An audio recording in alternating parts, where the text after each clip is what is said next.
Yeah, let me see. I guess it started. So, yeah, first of all, I'd like to welcome everyone to ISC 2, ISC Alberta Chapter. And yeah, so this is our weekly. So we know we talk about cyber awareness. So it's tough to always be on your toes as a security professional. But well, we try this month to have presentation, something for everyone. And today we are glad to have Hyma, which is our president of ISC2 Alberta, ISC. And she's a global chief service volunteering award winner. You can ask her about her accolades. She has a lot of them. and today her presentation will be on safe and secure online. We call it SSO for short form. And we'll be mentioning and talking about cybersecurity for small, medium-sized businesses. So small businesses are frequent targets of cyber attack, but protecting your business doesn't have to be expensive or complicated. So join Hyma Pandyaram today, president of ISC2 Alberta Chapter, to learn 5 simple, affordable steps to boost your cyber resilience. So including ransomware readiness and backup hygiene. So you will also discover volunteer opportunities to give back and to build a safer digital Alberta. Thank you. Go ahead. Welcome, Hyma. Thank you, Vincent, for that nice introduction. Good evening, everybody. As Vincent mentioned, I am Hyma Pandyaram. I'm a CISSP, and I am the president for ISC2 Alberta Chapter. I have been associated with the chapter for the past 10 years and have served on the board in various capacities. Excuse me. I'm having a little bit of cough, so you'll have to excuse me for that. Um, I am an identity and access management professional, and my day job is as a senior project manager at Ping Identity. Um, like I said, I have been with ISC2 Alberta chapter for many years, and we at ISC2 Alberta are passionate about helping various sections of our Albertan community to be safe and secure online. This presentation is divided into two parts. The first part will talk about the safe and secure online program, what we do in that, and what you can expect if you want safe and secure online program to be done at your company or at your school or various other places I'm going to mention. What is going to be involved, and the second part is going to deal with how to safeguard small businesses against digital threats. As Vincent mentioned, attackers don't discriminate whether your business is small, medium, or large. So if you have a device connected to the internet and that device has access to your company information, then you are at risk. So we're going to talk a bit about that at the later part of the presentation. So before jumping into the topic, I'm going to give some more information about ISC2 Alberta chapter. So ISC2 ISC Square is now called as ISC2. So ISC2 Alberta is a non-profit volunteer-run organization, and it's all run by cybersecurity professionals, both upcoming as well as established cybersecurity professionals. If you want to know more information about ISC2 Alberta, you can visit our website as given here. And if you are interested in knowing more about SSO or wanting to have SSO presentations at your office or organization, you can email to SSO at ISC2 Alberta SSO at ISC2chapter-alberta.org. And we are also present on social media on LinkedIn. This is our handle. You can search for us. So if you missed this slide, that's okay, because I'm going to display this slide again at the end where you can note the contact information of our chapter. So ISC2 Alberta Chapter is a part of ISC2 Global Organization. ISC2, if you are in cybersecurity, you are familiar with this organization. If you're not, that's okay. ISC2 is an internationally recognized cybersecurity body. Full form is this: International Information System Security Certification Consortium. So they offer various certifications in cybersecurity.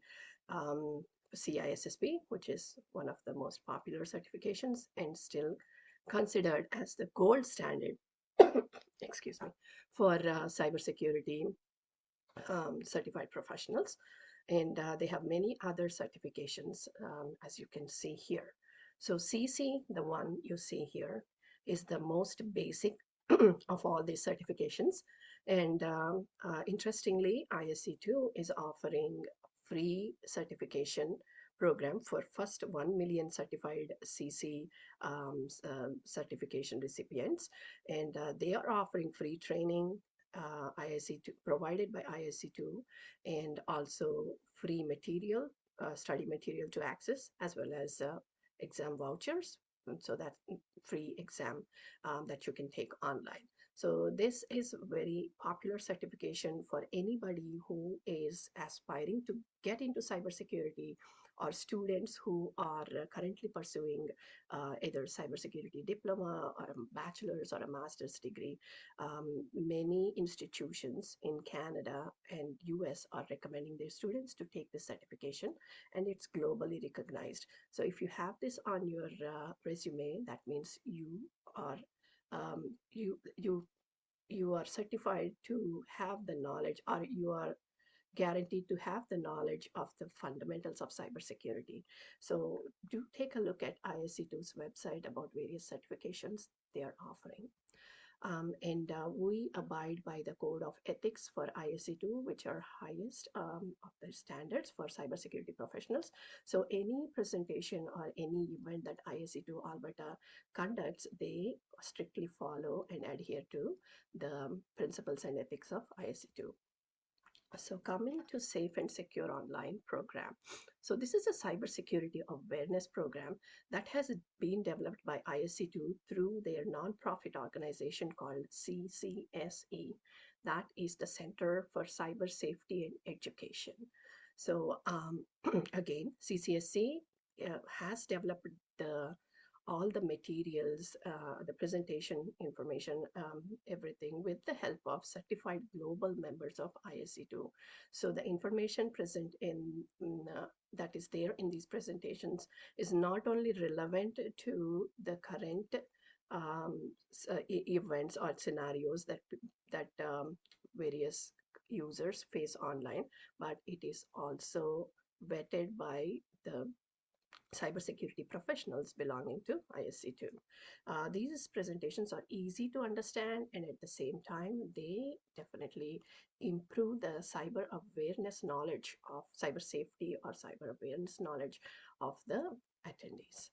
Um, so at ISC2 Alberta, we have various offerings that are tailored around these presentations. So first and foremost, the presentations that have been developed by ISC2 or CCSA, and then workshops based on these presentations, so such as hands-on training to develop practical cybersecurity skills. So they may include us going to an organization and helping them with formulating cyber security policies, and also conducting whatever training or sessions that would help their employees to become aware of various threats they can face online and how to avoid them, and also how to react when a threat happened, or when an attack happened, when a threat manifested into an attack, right? And the third one is cyber risk assessments. This is a new initiative we have taken.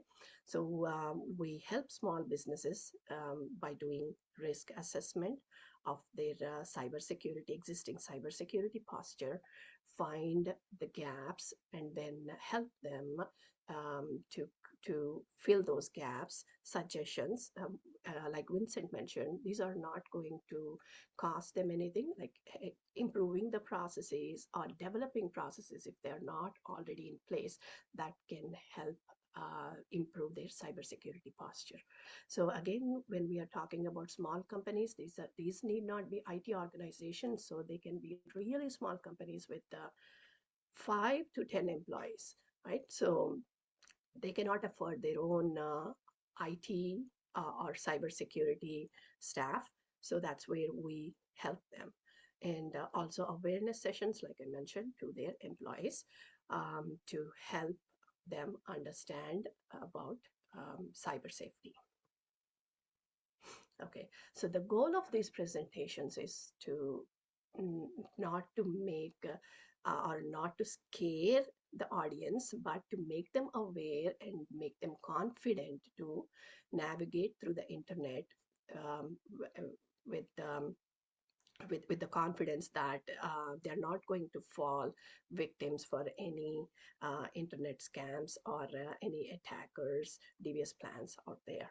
So, who needs cybersecurity awareness? Again, this is these are various audience to whom we have tailored presentations. So pretty much anyone who uses the internet. So that could be children, that could be parents, of the children who want to keep their children safe and secure online, or seniors who unfortunately are often targeted by attackers, or small business owners, like I said, who cannot afford a dedicated cybersecurity professional, and employees of various organizations. So we have presentations tailored for each of these groups. In fact, we our children presentations are also suitable for elementary school children, starting from grade 1 to grade 5. I'm very proud. The whole chapter board is proud when I say this. Like, we have educated more than 1,000 children in safe cyber or safe online practices till date, and we have given numerous presentations to parents as well. So around 200 parents were educated, and about 50 seniors, and a few small business owners, and maybe around 100 employees of small businesses. So we are all, again, working professionals. So we do this on our free time, and all these services are complimentary. We don't charge anyone for providing these services. In fact, we bring the materials, we provide the speakers, we even have interesting swag in the form of our famous ISC2 Alberta webcam covers, and also handouts as we see necessary.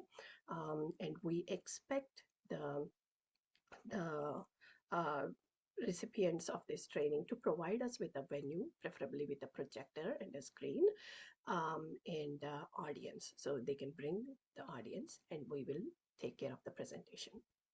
Okay. So, like we said, anyone who uses the internet should be aware of cybersecurity or cyber safety or safe online practices. Why? Because anybody who uses the internet can be or a target for the attackers. Why? Because access to internet gives us access to many websites, many applications, and be it through work or through social connections, banking and shopping, entertainment, education. So we'll be visiting so many websites, or downloading apps, again, chatting through different platforms. So in all these platforms, um, there is a potential for exposing our personal information unwantedly, which can be used by attackers in various ways. So the personal information might be exposed to attackers. Then what is personal information? Personal information is any information that can be used to identify you, or that can be used to locate where you are, or that can be used to contact you. So here are a um, few entities of personal information: your full name, your address, phone number, gender and age, what your vacation plans, or what is your location. That we unfortunately see often on social media posts, like, we are going for a vacation so and so time, so we won't be at home, or we are in Paris, we are in Aruba, we are in Mexico somewhere, or we are traveling to India. So that gives a lot of information about where you are, and also where you are not, right, which can be exploited by the attackers. And finally, the passwords. the keys to your digital kingdom or to your online accounts.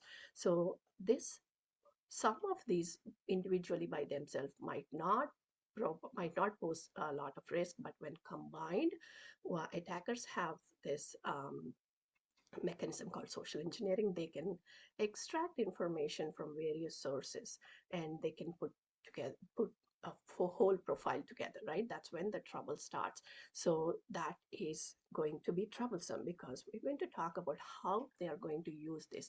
They're going to use your personal information in various harmful ways. Number one is the identity theft.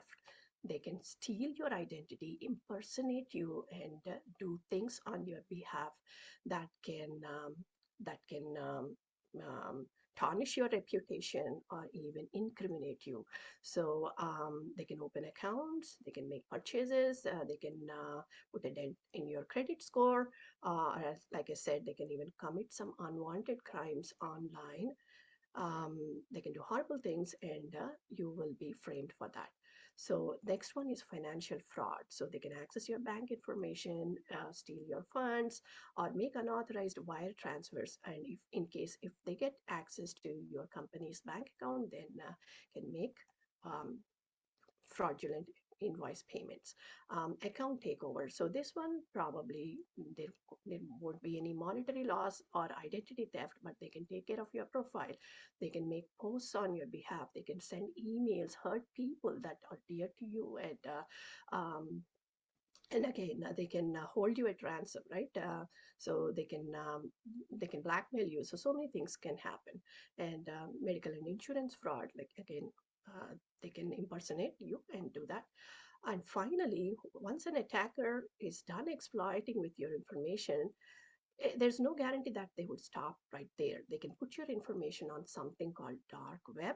It's like a marketplace for selling identities of good people, let's say, and to other attackers. So they can further exploit your personal information. So we don't know where that would end, right? So it's better to safeguard your information than feeling sorry later.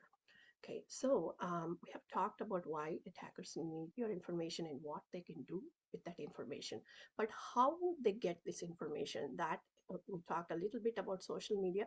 We're going to see about a few other things. So before going into that, let's understand a few cyber world terminologies like malware, phishing, cloud, Wi-Fi, and app. So malware is malicious software that can be installed on your devices and do unwanted things like gathering your information, or sending your information to the attacker who created that malware. And or it can also run some other programs, lock your computer, or even damage your files, right?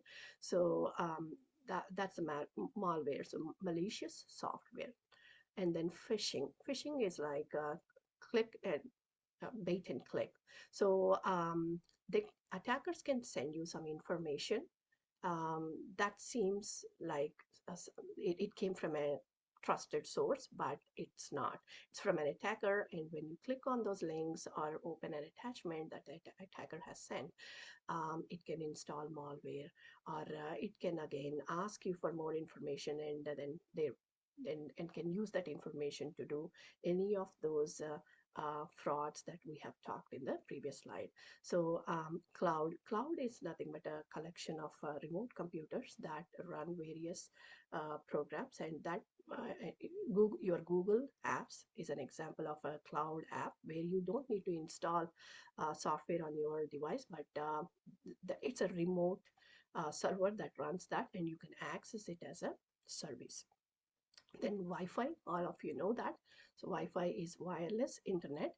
So let's remember these terms, because we are going to see how each of these can be used by an attacker, and applications. So if you are using a mobile phone, you know what an app is. So app is nothing but a software program that does a specific job.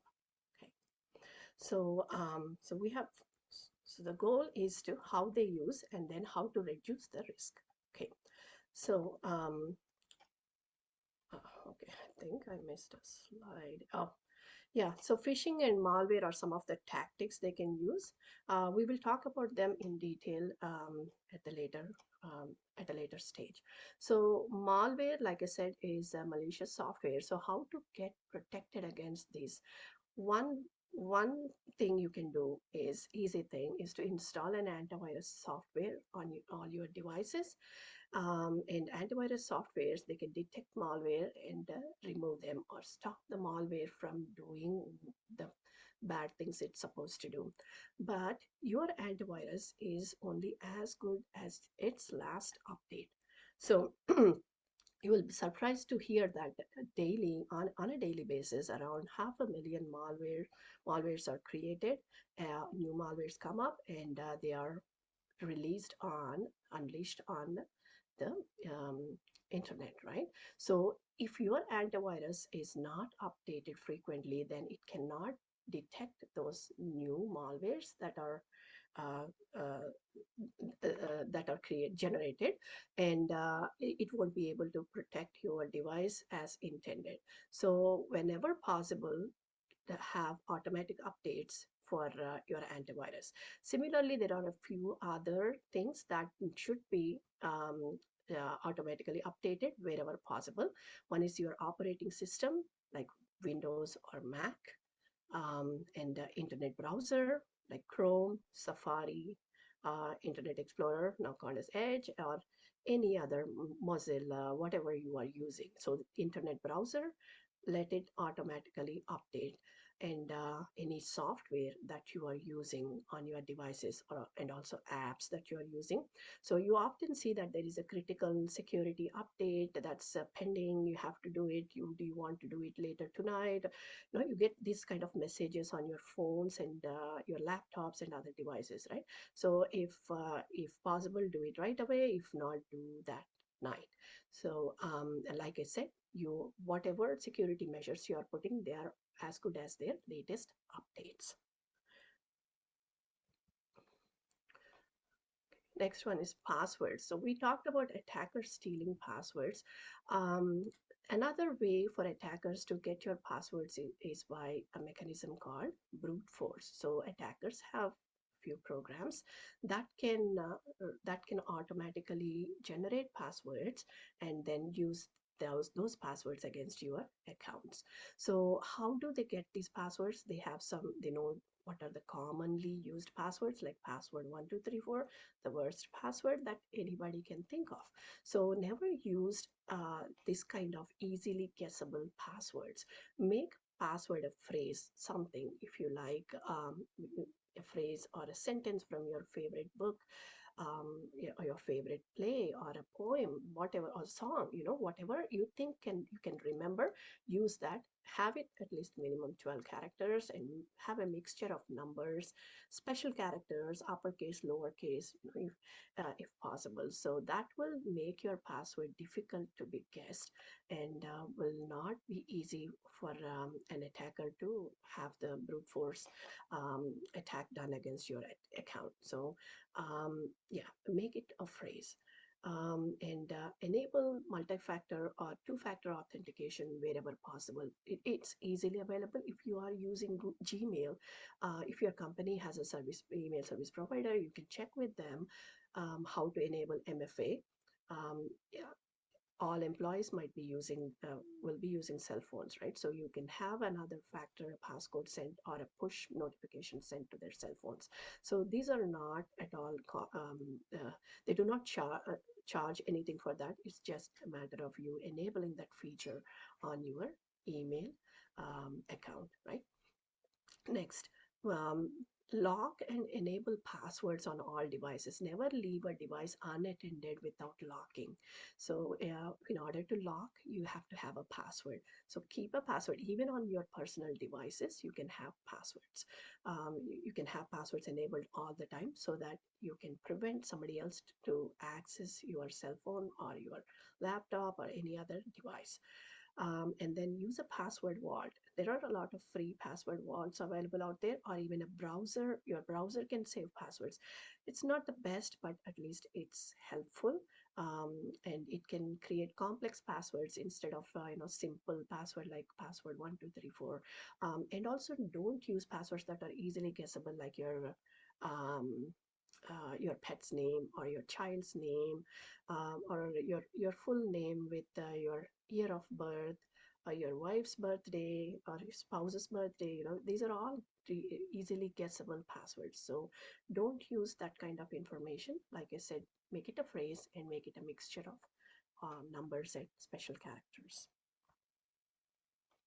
Public Wi-Fi. So when I say public Wi-Fi, I always think about Wi-Fi in um, airports, especially because I might not use Wi-Fi in a library, or I might not use it in a coffee shop, but definitely when I'm traveling internationally, I am tempted to use public Wi-Fi, or in some case I have to use public Wi-Fi to check my flight status, or to quickly send a note to my family or friends or even colleagues saying, yeah, I have landed, or I am boarding a flight, something like that, right? So whenever you are on public Wi-Fi, you have to understand that the information being sent on public Wi-Fi can be extracted.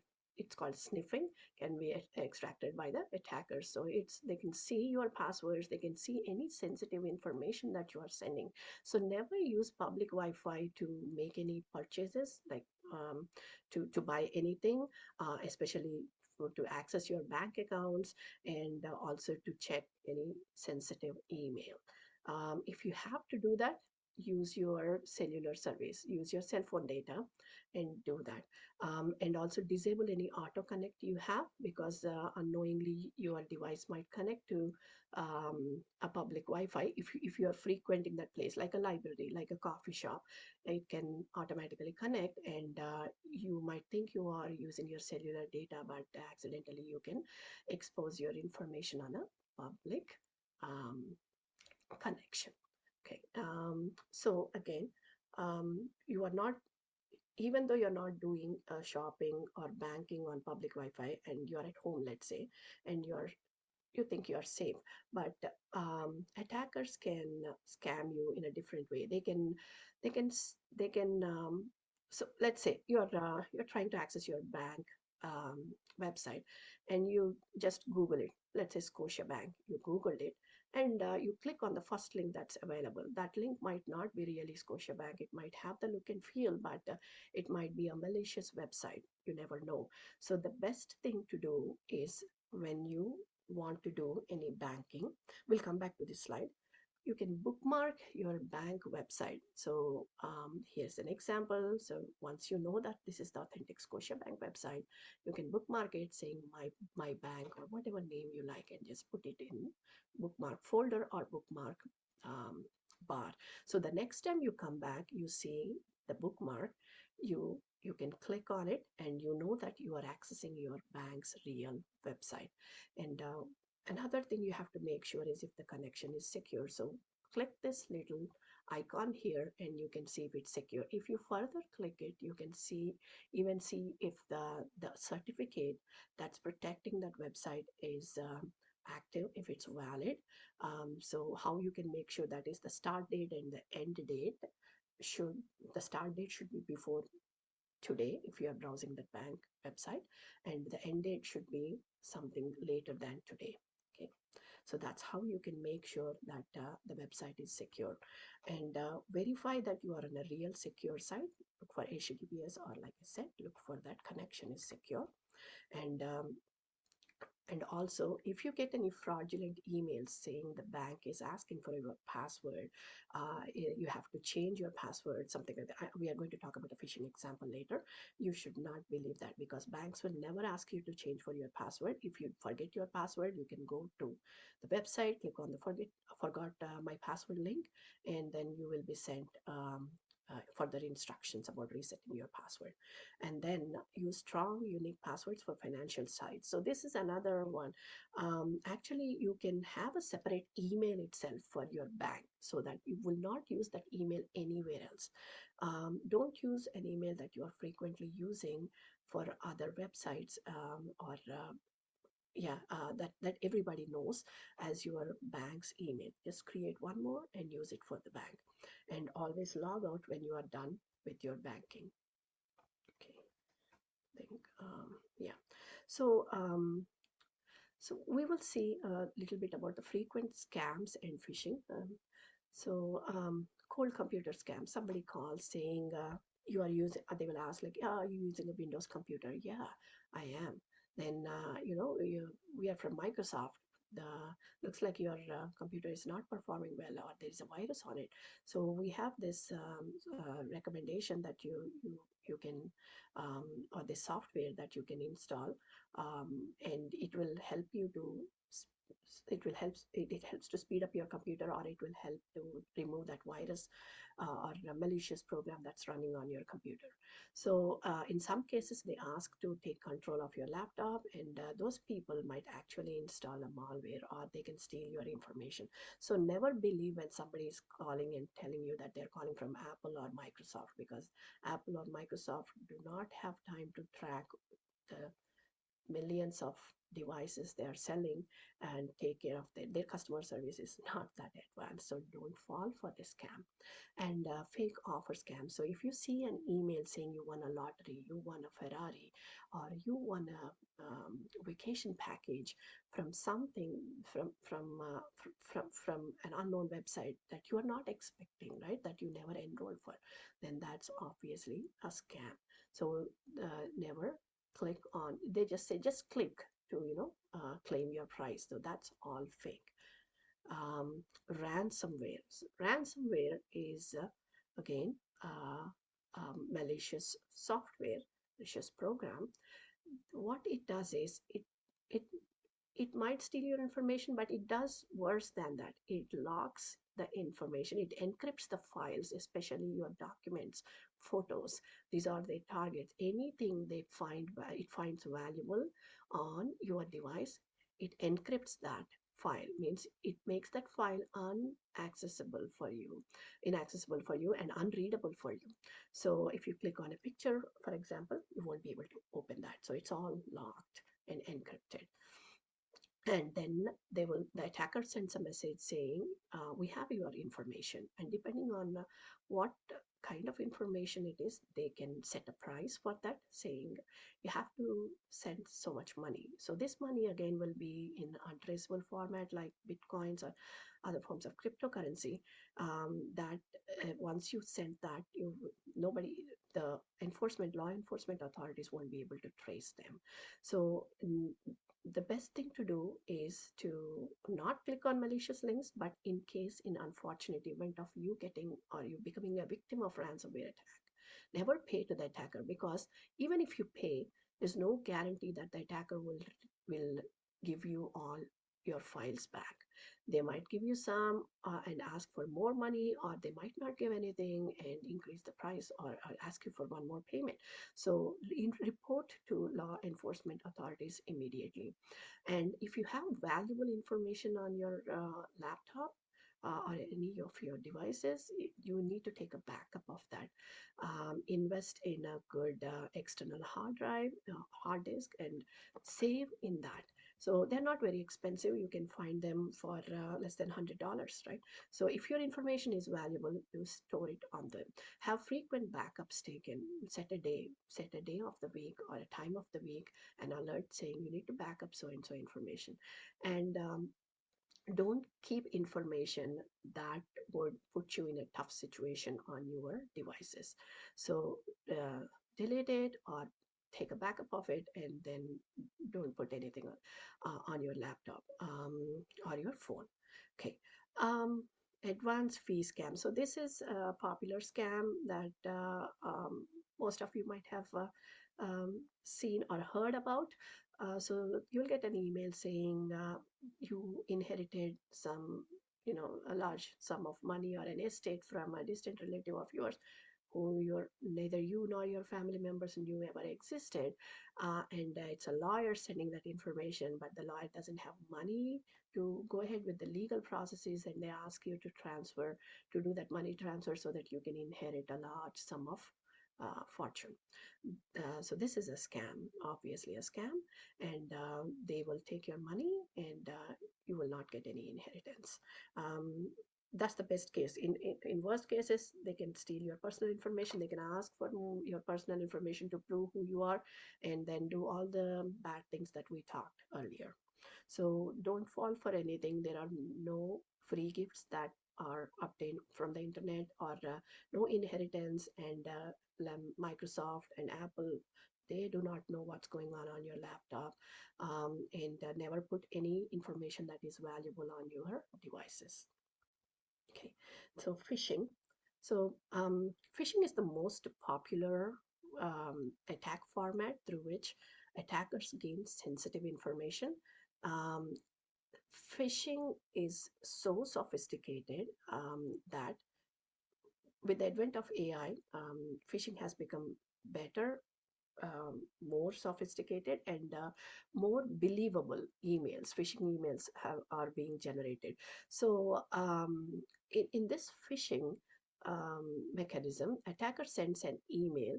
So the one like the one you are seeing on the screen, saying the password of your account will be changed on so and so date. So hurry.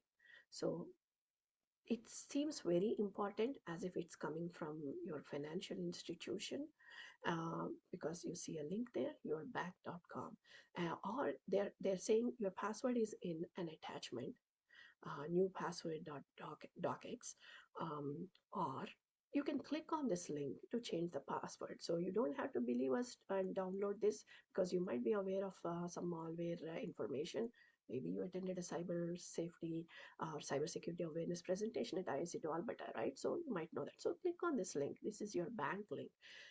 That's um, another way they can get your information, because the URL that you are seeing there, the name does not mean that that's the exact link you are going to go to.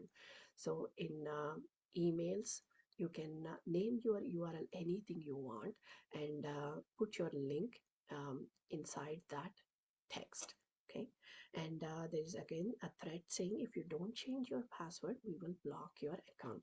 So these attack patterns are actually, they have um, there is always a scare, there is always a threat or a scare, and there is always an urgency. So if somebody is pressing you to give your information right now, right, or you get a flashy message on your laptop saying, when I say laptop, it could be also a phone. So on your device saying your computer is under attack, or your phone is under attack, you have to click right now within 30 seconds on this to stop this attack, or else your information is going to be lost. All flashy red icons, or red text.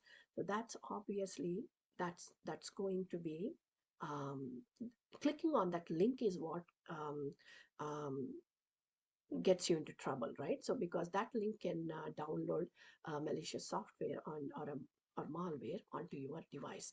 So they always make you um, scared, and press you, hurry you, so that you will not have time to think, calm down yourself, and respond. So that's the tactic used by attackers. So whenever you see an urgent threatening message, just don't act in a haste.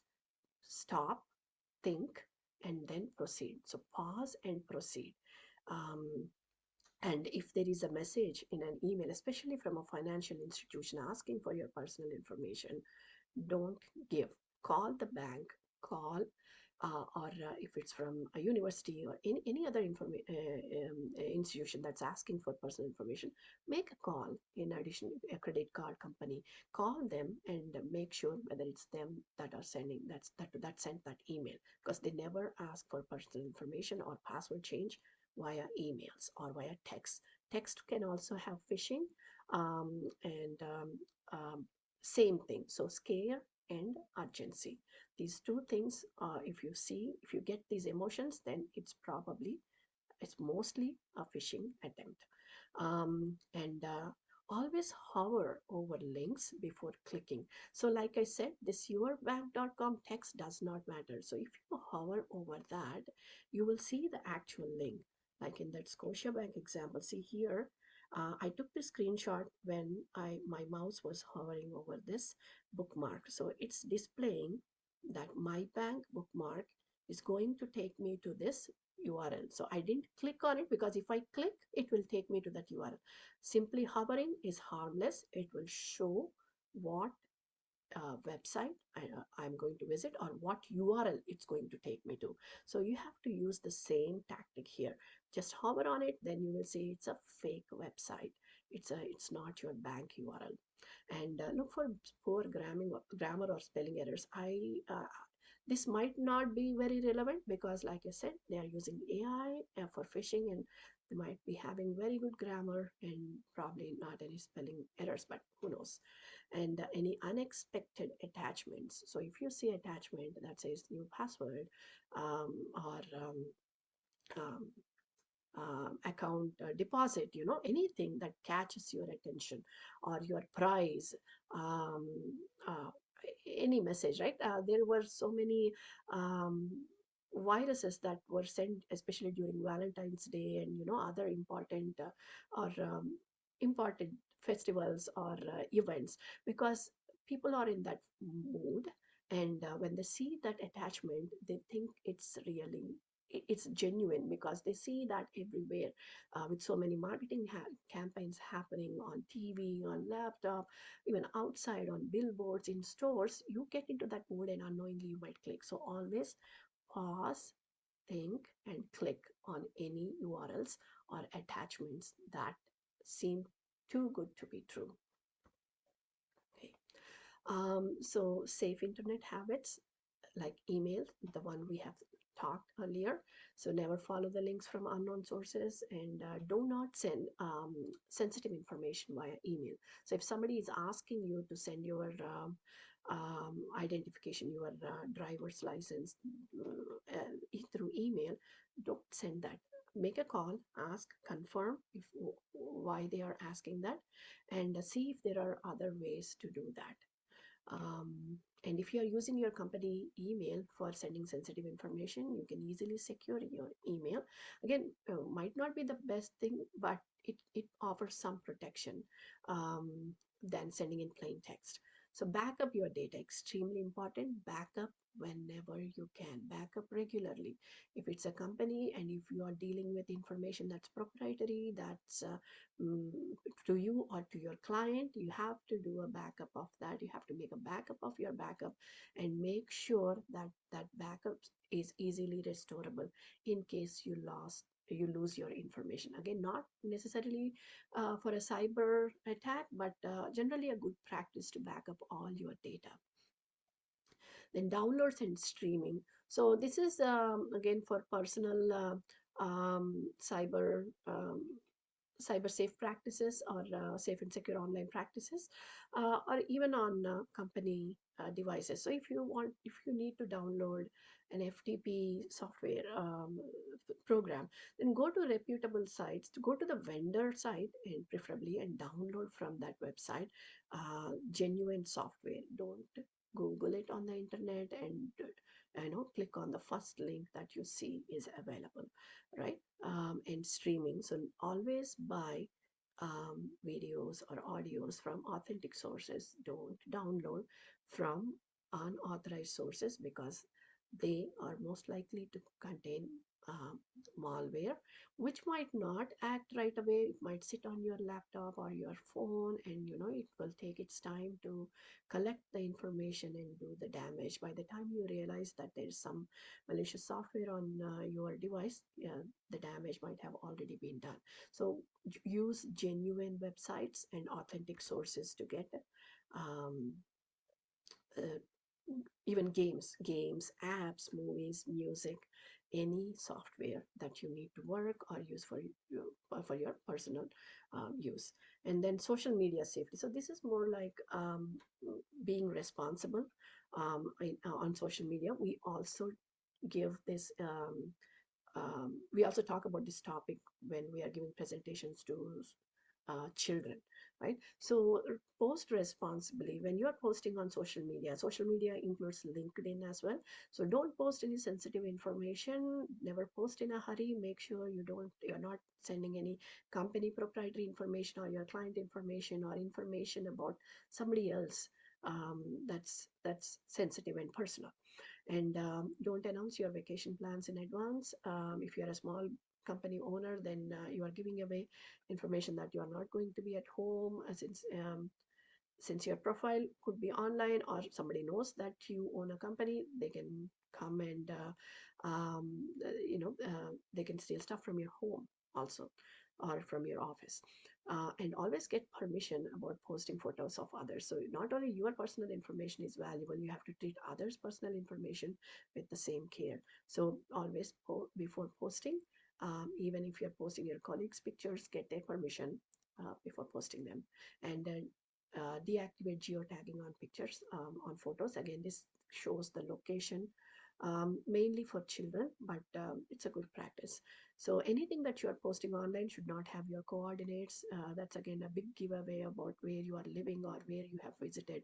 So this also can be, again, relevant to coffee shops. Let's say you are buying coffee regularly from a store and they have an app. They say whenever you make a purchase through the app, you will get so and so points and you get a free coffee or a donut, right? So that app might be tracking your whereabouts, not only when you enter the coffee shop, but also when you are moving around your place, your city, your town, right? So always see the policies, what the app is trying to do. So whenever you see an app asking, you want to allow the app to track your information, to track you, always it's better to say do not track, right? And when you download an app, make frequent checks on your device about whether you're still using the app, because sometimes when you downloaded that app, it might be a genuine app doing its job, but later that company sold that app to somebody else and they could be using that app to gather personal information. And also take pictures. Some apps can take pictures without your notice, or record your conversations, and then they can use that information to for extortion. Okay, so always be careful. When you are not using an app, you can delete that app, and reinstall it whenever you need it. So that's like, keep an or audit in the software that's there on your device. Okay, when you are not using it, don't have it on your device. um, yeah, so now that we know what attackers are interested in your personal information, and how they gather that information, and how you can safeguard your personal information from being accidentally exposed, or your company information from getting exposed, right? So let's say you did everything you could, but still something happened. Things happen, we are all humans, and somebody clicked on a link or whatever, right? An incident happened. Then what should you do? So whenever a device is compromised, you think it's compromised, an attacker is using has access to that device, then stop panicking, and then compose yourself first. And then if it's a company device, know who to call, who you should approach about this ongoing thing or thing that you discovered, and then contain the thread. So if it's connected to the internet, see if you can switch off the internet connection, the Wi-Fi connection, and then do not delete any threat messages or any logs that you have seen where information is being accessed. Preserve that evidence, and then provide it to the relevant person in your company who can use this information and help you to get out of that situation, or take care of the device, right? And then once everything is done, just review what happened, whether you clicked a link, you opened an email attachment, or you visited a website, or you downloaded something you're not supposed to do.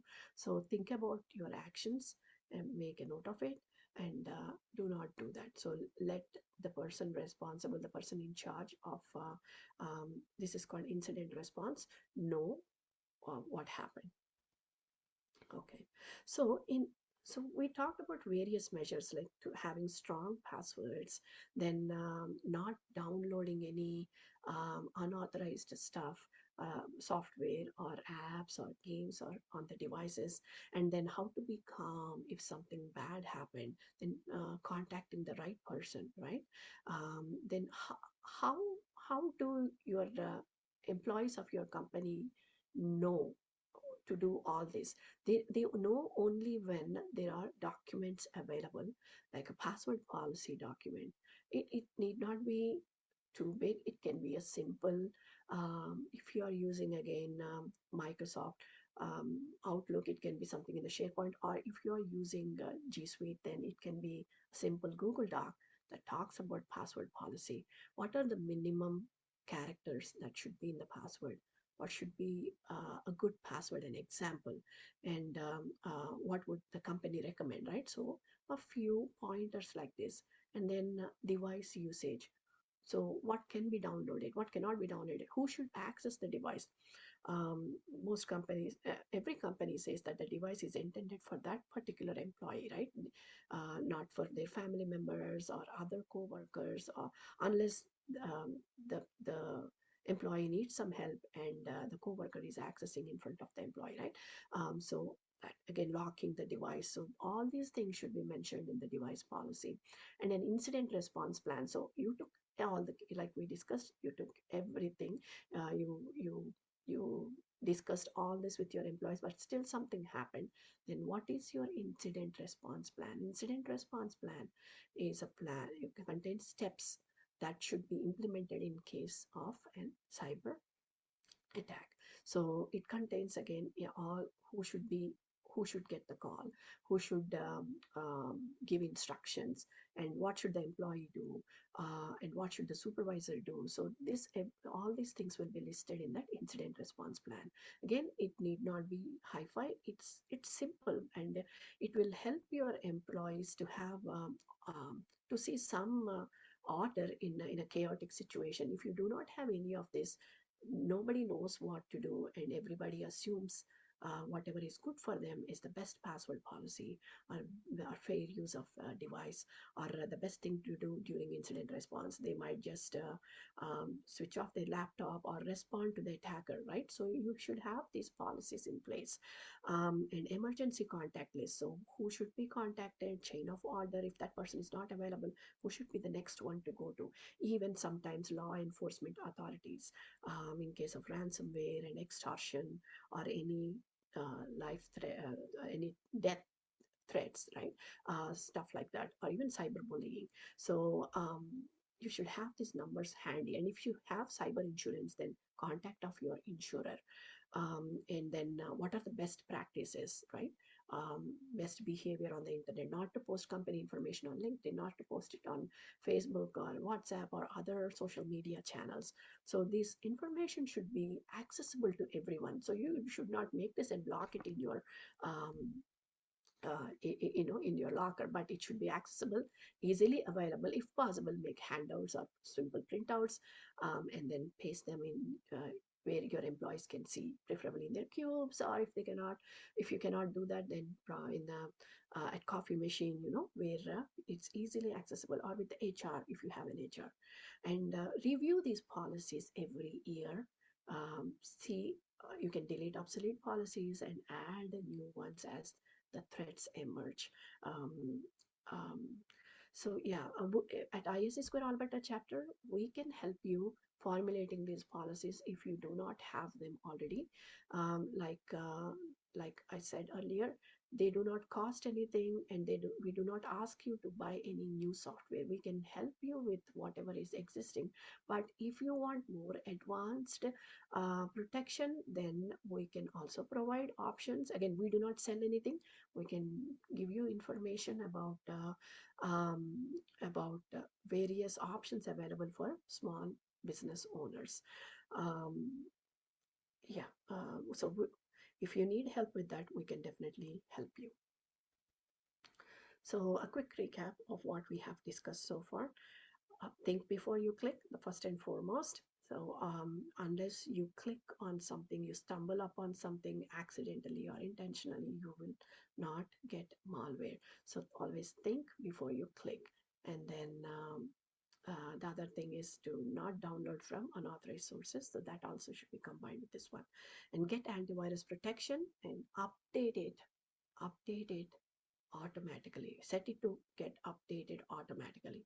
And then any software, when I say antivirus update, software, internet browser, and operating system, like we discussed earlier, update everything automatically as much as possible. Backup, backup, backup. And create strong passwords. Public Wi-Fi, do not access company email, do not access company documents, resources on public Wi-Fi. Um, Yep, always question emails and pop-ups. Before that, you have to think. You have to pause, think before you click. If there is one takeaway from all of this, you have to always pause, stop, pause, and think and click. That's the one thing you should remember. And use official sites, like I said, for download. And respect privacy of others and yours as well while posting on social media. And watch for email, phone, text scams. Um, so that's about our presentation, and and here are some of the complementary services that I talked earlier. So employee awareness so this will be again all our sessions except the risk assessment are 45 minutes to 1 hour sessions, which we can quickly do during lunch break. They can be in person or even online sessions where we provide the material and we bring in the speakers and empower your employees with the safety internet practices. So risk assessment and mitigation. So this can take more than one session, maybe 2 to 3 sessions. We can quickly complete this and provide you with recommendations, and we can also do a yearly check-in. Then community safety programs for children, parents, and seniors about safe and secure internet practices. So with this, I conclude the presentation. So stay safe, stay secure, and remember that cybersecurity is not just IT or cybersecurity team's responsibility. It's everybody's responsibility. If you have a device, then you have to make sure that you are safeguarding your information as well as your device from malicious attacks. So whenever you are in doubt, just pause, think, verify, and act. um, Contact information of ISC2 Alberta will be more than happy to help you with improving your cybersecurity posture. Hey, thank you very much, Hyma. That's indeed a lot of information, a lot of public services that we do offer. That's excellent. So anyone who listen in and if you would like to volunteer, you would like to contribute and make our world safer, feel free to reach out. So yeah, so we are on our time. So is there any question from our audience? I know Hyma has her hand raised up there for Oh, a I while know. already. By accident, I That's understand okay. that. Yeah, that's fine. uh, Yeah. I have no questions. Just want to say this is a great presentation. It's a good refresher for security. Thank you, Ms. Hyma. Thank you. Thank you. Okay. No, that's Thank you. that's good. And yeah, so if not, then that's it. I would like to thank everyone for coming out and thank you very much, our presenter, Hyma. Thank And you, I'll Vincent. hopefully see you guys next week will be the last week of the Cyber Security Awareness Month. And we have three great presentation and feel free to show up and ask for the link and so on. Thank you very much. Have a great weekend. Oh, Thank Zoom you. user is asking what CC means. Oh, sorry, my bad. CC is certified in cybersecurity. Those are the two C's, certified in cybersecurity. Yeah, If you need more information about that, you can go to ISC2 website and or just type ISC2 CC certification, and you will see the right link for accessing more information about the certification. I believe we already reached 1 million, right? Or something like that. So Oh, they people who are did? certified, They said that? or the plan is to get 1 million. So Yeah, the plan is yeah, to the plan get is to get that. a Yeah. million. And so those of you who are interested in watching this video, interested in getting into security, so this will be the best destination, at least to study. First of all, the material is free. The Right. exam, writing the exam is free. And when you do pass it, the membership fee is only $50 a year. So you Right. cannot The get any training is easier, also free. faster. That's They also right. offer training. Yeah. Yeah, all training is free too. Good. So Yeah. materials, training, exam writing is free. So you cannot go wrong. So so every time you use it, immediate, instant return on investment. Yeah, So well, Vincent, you are a certified ISC2 instructor yourself, so you know how valuable those materials are in the how much they cost, right? Like if yeah. somebody has to pay, yeah, in thousands. Yeah, So and a lot of great. people ask me how do I get in. So that's the easiest way to get in, and that's also the fastest way for you to validate yourself if this is the right career for you. Obviously, we are biased, right? So I do highly recommend you. You can read the material; it's free. Just sign up, download it, have a look, and if it is get you excited, yes, by all means, sign up. And you have any question, feel free to contact us, reach us, volunteer for us, with us, and so that we can share with you this wonderful, exciting opportunity and practice of cybersecurity. Yeah, Thank you, Vincent. you're welcome. It's been a pleasure. Okay, I'll start the recording now, and then if anyone have any private